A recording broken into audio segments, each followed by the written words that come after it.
Good morning. I'm Paul MacDougall with BitMovin. Going to be focusing mostly on the player-related behaviors. I think, though, good to put a little bit of context around this. I'm going to be talking about mostly the technologies that we can use with scalable infrastructures, HTTP-based delivery and so forth. There are, of course, quite a many number of other options in the marketplace and solutions and so forth around WebRTC and so on. So just to put a little bit of scope around that. And I figured I would take this time to also introduce a couple of good questions and topics and challenges that we're seeing that we can then use to lead into some discussions on the panel up here.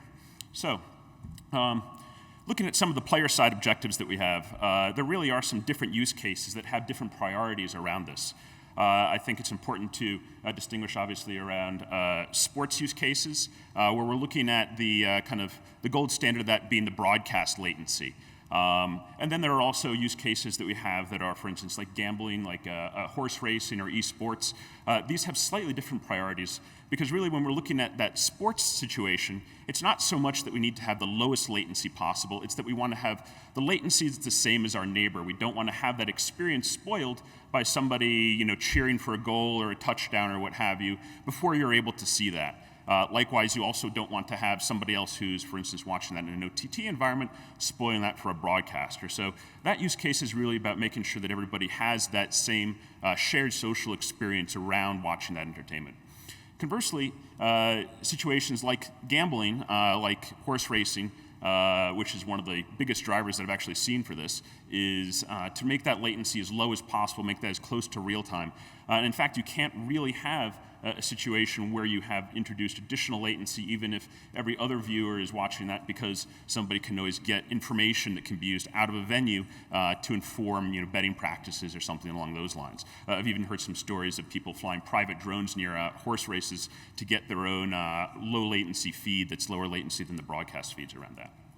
I'd also point out some of the player objectives here that are really around minimizing those poor user experiences. So avoiding buffering, of course, which is one of the challenges that becomes much more difficult when we don't have the same adaptation logic that we've had in the marketplace for a while. We haven't been able to refine that as much. Obviously, the work that Ali and Christian have done brings us quite a bit further to making that a much more practical solution for our customers and our users. But there is still, of course, real-world testing, real-world evaluation that needs to be done around that.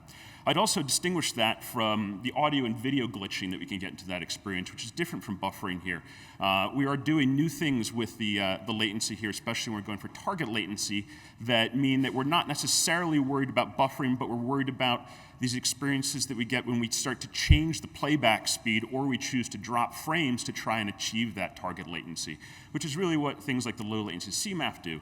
They subtly change that playback speed, maybe 10 or 20% faster or slower in order to get into whatever that latency that's been specified by the configuration of that playback environment is. So some other challenges, bringing that up again. The statistical methods don't work as well when we're still writing out those segments. Of course, that's the topic that Ali went into quite a bit. Different devices may have, or different audiences rather, have potentially wildly different capabilities for supporting this. Of course, in the US here, we have relatively good bandwidth. Many European countries have extremely good bandwidth. And then we look at some other countries, South America, for instance. One of my colleagues remarks sometimes about how good he finds in-flight Wi-Fi. Other areas that we still have challenges to be addressed are DRM and security around this. If we are looking at a situation where we're trying to do this for something where money is on the line, again, a competitive situation like sports betting, that doesn't necessarily lend itself well to an environment where somebody can intercept a manifest or something like that, change a target latency or change a configuration in a player around the target latency, and then get themselves ahead of the experience that the rest of the world can have there. Obviously, the request time too for DRM, something that works quite nicely in the lab. When you start deploying that in the real world, the latency that you can get around those DRM requests, especially if you get into situations like key rotation, can add new challenges too. And then also this new low latency technology places additional stress and additional demands on the MSE environments. These may produce some new issues too. So going through some of these, some solutions that are underway are obviously the new adaptive methods, the ACTE, which is what the paper that Ali wrote on. There is some work that's being done around ABR over WebSockets. Obviously, we have the Apple low latency HLS that we just mentioned a bit here. There's work in Dash as well besides the CMAF implementation. It's this part 6 Some of you may have seen the work that's being done by Stanford, the Stanford Puffer project, where they do very low latency streaming there. And then, of course, there's quite a litany of proprietary methods out there, some of which are possible over conventional web-based environments, some of which require special plugins or other unique one-off pieces of software. So the different audiences and the different support they have. Again, no low latency technology is going to work for every use case. As we are in the a better internet-connected environment or better connected infrastructure, we can be much more aggressive with that logic. We can depend upon that large fiber infrastructure, better fiber to the home availability, things like 4G, 5G, and so forth, that can then make it possible to be much more aggressive, have higher bit rates coming over with lower latency there. Some audiences may also not care about some of those issues that are introduced. Sometimes a scenario that we see low latency technology being used is streaming drone footage, for example. And in that case, an end user doesn't really care so much about maybe a jitter in the experience or an interruption in the experience as long as they are as close as possible to that real-time situation. Again, that might also be the case for somebody who's in a competitive environment, in an esports or a betting environment, where really what they want to be as close as possible to real-time.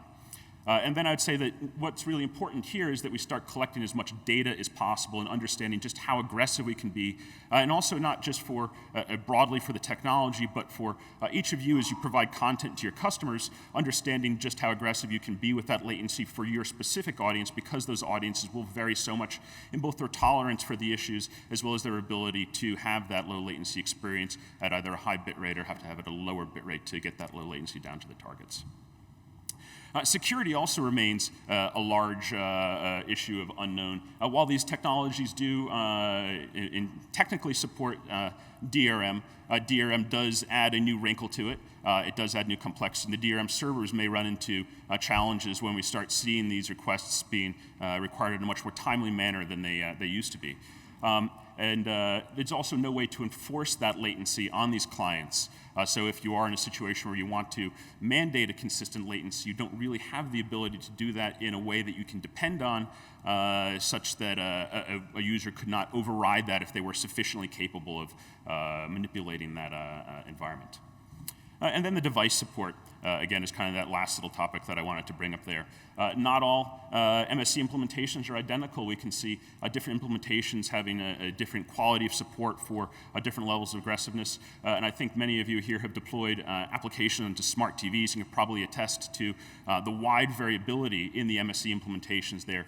How much you have to fine-tune or implement workarounds, especially as these devices don't tend to be updated with the latest implementations, don't tend to be patched as well, and aren't necessarily at quite the same bleeding edge that many of the browsers and so forth and many of the top-tier smartphones and OTT devices that we tend to expect to be able to support those are. And so with that kind of wraps up my points here, and I think looking forward to having some interesting, engaging discussions with the panel here. Thank you.